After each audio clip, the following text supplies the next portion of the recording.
Muitas vezes eu paro para pensar como é interessante as histórias que são contadas. E tem uma história que ela é muito legal e eu gostaria de compartilhar ela com vocês porque ela, de certa forma, tem um poder sobre a minha vida, sobre as minhas escolhas. É a história do famoso... Na verdade, eu não vou falar o nome dele não, vou deixar vocês curiosos.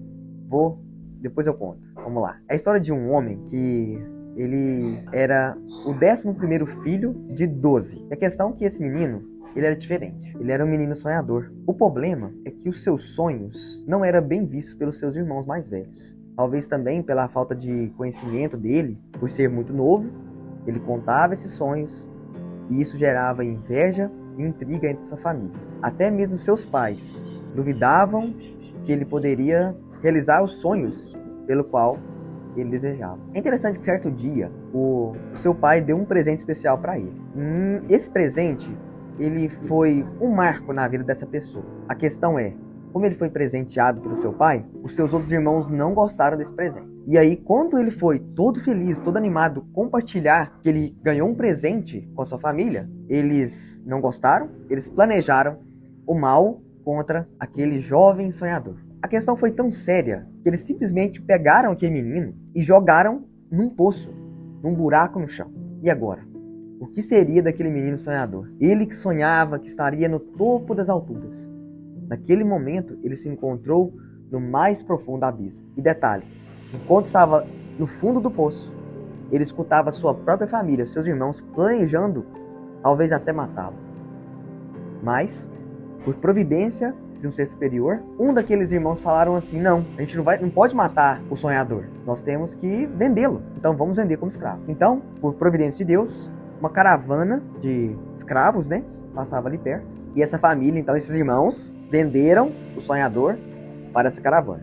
Essa caravana, ela levou esse menino para um lugar bem distante da sua casa, e esse item eu vou comentar, mas aí vocês já vão saber quem é o sonhador. Eles chegaram lá no Egito. Essa história se passou há mais de 3.000 anos atrás. Quando esse menino chegou no Egito, ele era um menino novo, forte, de boa aparência. Quando ele foi vendido, facilmente as pessoas queriam comprá-lo para serem, naquela época havia a escravidão, queriam usá-lo como escravo nas suas casas para tarefas do lar.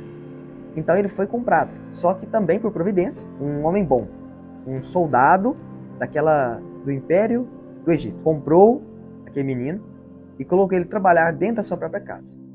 A questão é que aquele menino, sonhador, ele sempre queria ser melhor. Mesmo sendo escravo, ele não se sentia como escravo. Ele se sentia como uma pessoa que deveria servir ao seu próximo, que naquele momento era o seu senhor, aquele general do exército ali. Então ele começou a fazer tudo para dar o seu melhor. Trazendo para o nosso tempo hoje, é aquele funcionário que veste a camisa da empresa, se coloca no lugar do seu patrão e atende bem os clientes. Então assim ele fez. Ele cuidou muito bem da casa daquele homem. Só que aconteceu um problema ali, também acho que não compensa entrar nesses detalhes, e ele mais uma vez foi jogado no fundo do poço. Nesse momento, não de forma literal, ele foi preso, jogado na cadeia. Detalhe, ele era inocente, foi culpado, acusado de algo que ele não fez. Então, mais uma vez, o jovem sonhador se encontrava agora na cadeia. E aí? E os seus sonhos? Será que ele não ia realizar? A grande questão é essa. Ele não deixou de ser sonhador. Ele continuou sonhando. Agora, ele estava na prisão. E o que ele fez? Ele não ficou triste, chorando, lamentando ou jogando problemas nos outros. Ele confiou que tudo ia se resolver. Então, ele deu o seu melhor mesmo na prisão. E mais uma vez, ele se sobressaiu. O tempo passou e aquele jovem sonhador, ele começou a gerenciar a prisão, mesmo sendo preso. Ele estava ajudando o carcereiro a cuidar dos outros presos. E isso destacou ele ali. Detalhe, certo dia, 2 homens de suma importância para o Império Egípcio foram presos também. O que eles fizeram? Coisas simples, porém naquela época que eram sim dignos de prisão.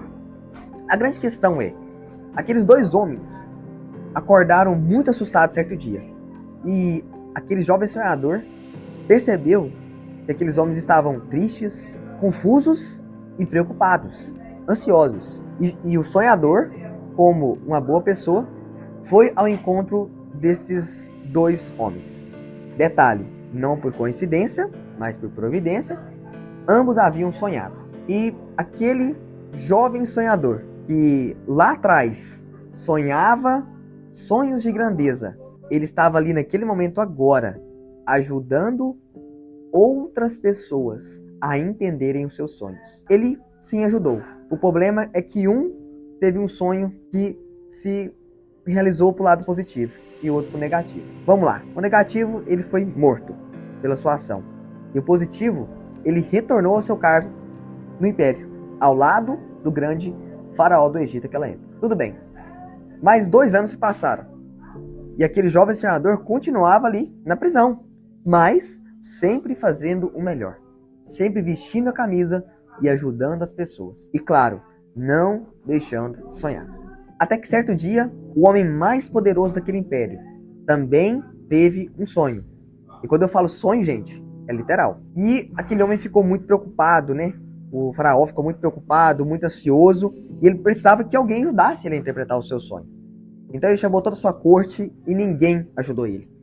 Até que aquele funcionário dele, que havia sido preso lá atrás e que teve o sonho interpretado pelo sonhador, finalmente ele lembrou daquele homem, né, do nosso personagem que estava preso, e chamou esse homem até a corte do faraó. E esse homem foi usado para ajudar o rei do Egito a saber o que havia sonhado e por que aquilo o preocupava tanto. Esse foi um ponto marcante. Aquele sonhador que só sonhava com seu futuro foi usado para ajudar várias pessoas. E mesmo ajudando as pessoas, ele continuava, às vezes, sempre levando tombos, caindo, estando ali no poço, na prisão. Mas agora chegou a hora dele. O sonho dele seria realizado. O faraó do Egito enxergou naquele homem um grande potencial e colocou ele como o governador, o segundo homem mais poderoso do Egito. Ou seja, aquele sonhador, aquele menino que agora era um homem, finalmente alcançou o resultado que ele tanto esperava, os seus sonhos que ele tanto esperava. Moral da história: quando alguém te jogar no buraco, não ache que isso é o fim para você. A pessoa te jogou lá embaixo.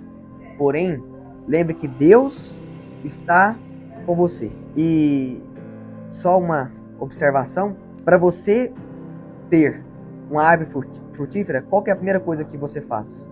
Você fura um buraco e joga a semente lá dentro. Então, Deus vai permitir que você esteja no fundo do poço, porque Ele está te plantando para que você seja uma grande e forte árvore frutífera.